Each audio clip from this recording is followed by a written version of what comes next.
So, I'm holding a floor plan of Miller High from 1985.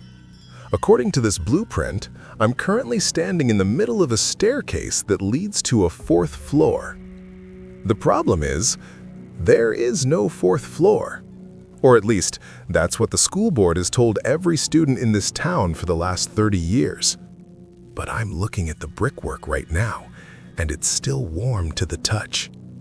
My name is Leo, and my older brother Marcus was one of the 32 seniors who just vanished into thin air during the winter formal of 2008.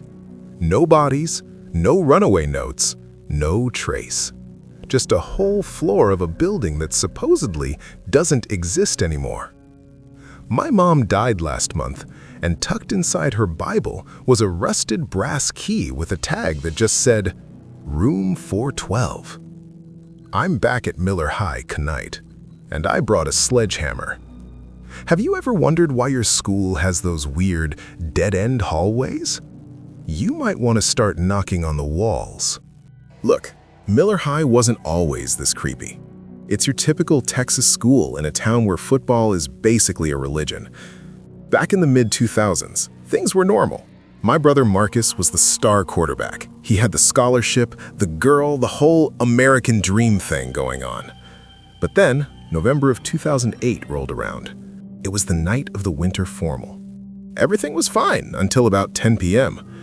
My parents said Marcus called them, but the reception was so bad all they heard was high-pitched static and a sound like hundreds of people whispering at once. He never came home. Neither did the rest of his chemistry elective. 32 kids plus their teacher, Mr. Aristone. The weirdest part? The police didn't even set up a perimeter. Within 48 hours, the school board announced that the fourth floor was structurally unsound and had it sealed off. Not just locked, bricked up. They told the town the kids had all joined some weird internet cult and ran off to Mexico. Total BS, right?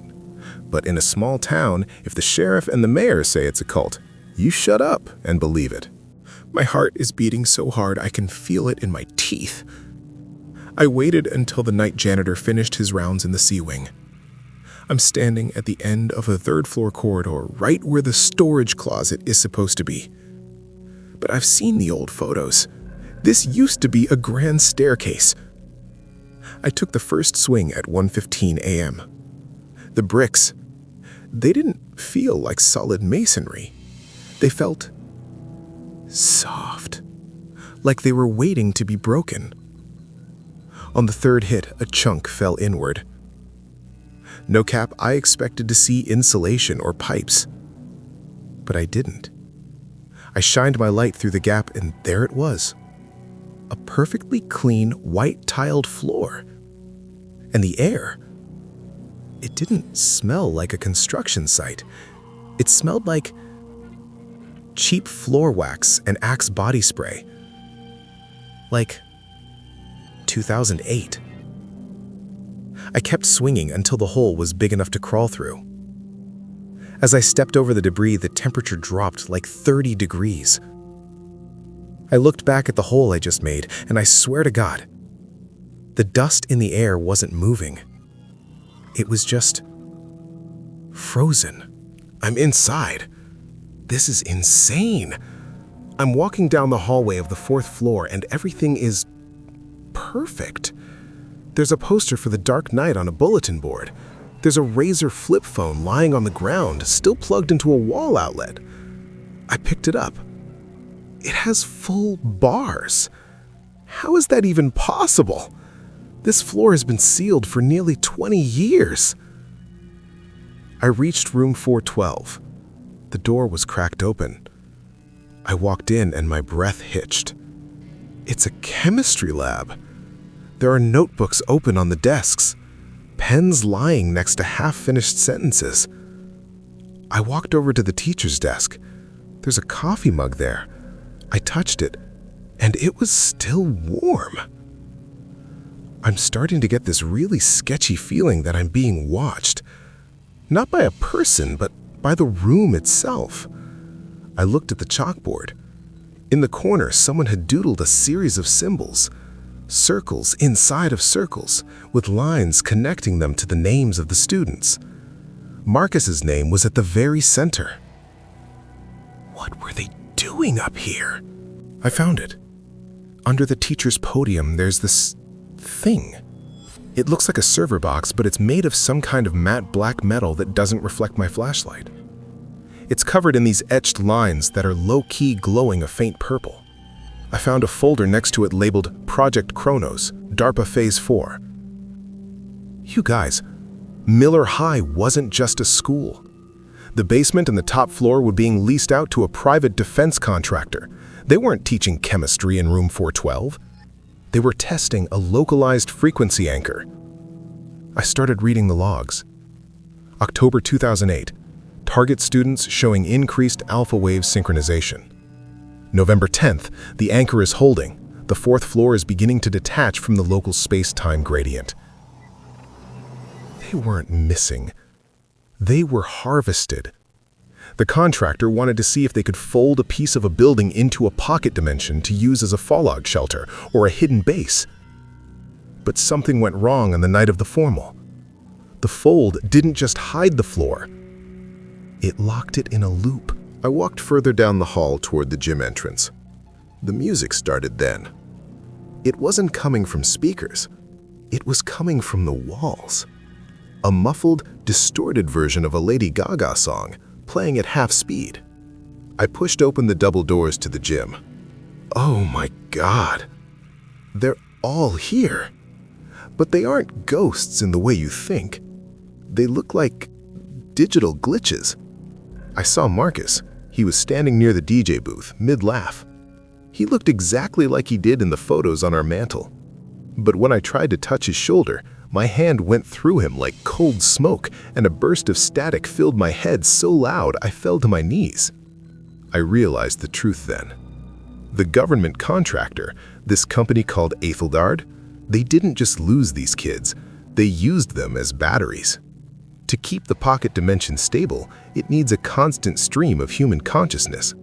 These kids have been dancing for 18 years, but for them, the song hasn't even finished the first chorus yet. They're being drained, bit by bit, to power a technology they don't even understand. And I just realized, by breaking that wall, I didn't just find them. I completed the circuit. Suddenly, the music cut out. The disco ball stopped spinning. From the far end of the gym, a door I hadn't noticed before slid open. These guys in full-body tactical gear, not police, something way more advanced, stepped out. They had these devices that looked like Geiger counters, but they were humming with that same violet light. One of them pointed at me and shouted, "Security breach in Sector 4. Subject is non-phased. Terminate the connection." I didn't wait to ask questions. I bolted. I ran back through the hallway, but the hallway was changing. The lockers were stretching. The floor felt like it was turning into liquid. I could hear Marcus's voice behind me, but it was layered, like 1,000 echoes. "Leo, is that you? Help us! It's so cold!" I reached the hole in the brick wall, but it was shrinking. The bricks were literally regrowing themselves, knitting back together like a wound. I dove through the gap just as a beam of red light hit the wall behind me. I tumbled onto the dirty floor of the third-floor hallway, and for a second, everything went white. I woke up in my car in the school parking lot. My head was pounding, and my hands were covered in brick dust. I checked my phone. It was 4 a.m. I looked up at the school. The wall I'd spent 2 hours hammering through, it was perfectly intact. No hole. No debris. Like I'd dreamt the whole thing. But then I looked at my passenger seat. The black folder from Project Kronos was sitting there, and my brother's student ID. I didn't go to the cops. What was I gonna say? Hey, my brother is trapped in the 2008 time loop powered by DARPA. They'd put me in a psych ward before I could finish the sentence. I drove home, but the town felt different. I started noticing things. The way the streetlights flicker in a specific pattern. The way the local news never reports on anyone who goes missing.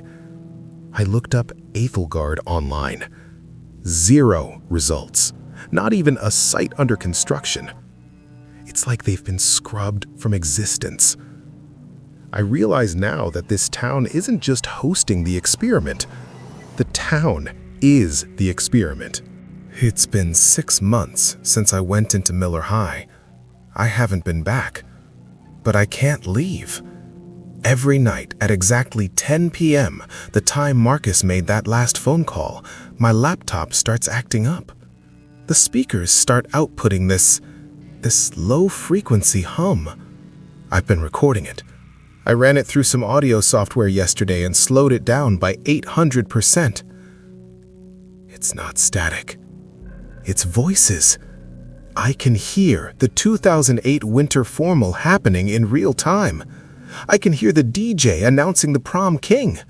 I can hear the punch bowl being refilled. And last night, I heard something new. I heard my own voice. I heard the sound of a sledgehammer hitting a brick wall over and over. It's like I've become part of the recording, part of the loop. I went to the grocery store today and saw the principal of Miller High. He looked at me, and he didn't smile. He just leaned in and whispered, "You should have stayed for the dance, Leo. The 4th floor is missing you." Here's the thing that's keeping me awake. Miller High was just one site. I've been looking at blueprints for schools, hospitals, and government buildings across the U.S. built between 1980 and 2010. Dozens of them have structural anomalies. Sealed wings, bricked-up basements, floors that appear on the elevator buttons but never open. If you live in a town where people just drift away, if you have a school with a hallway that everyone says is haunted so you just avoid it, it's not ghosts, it's a fold, and they're still feeding it. As I'm recording this, I'm looking at the wall in my own apartment. There's a hairline fracture in the drywall, and there's a violet light leaking out from behind it. I can hear the Lady Gaga song starting again. Don't look for the missing floors, because once you know they're there, they know you're there too. Stay safe. And for God's sakes, if you hear static on your phone, hang up.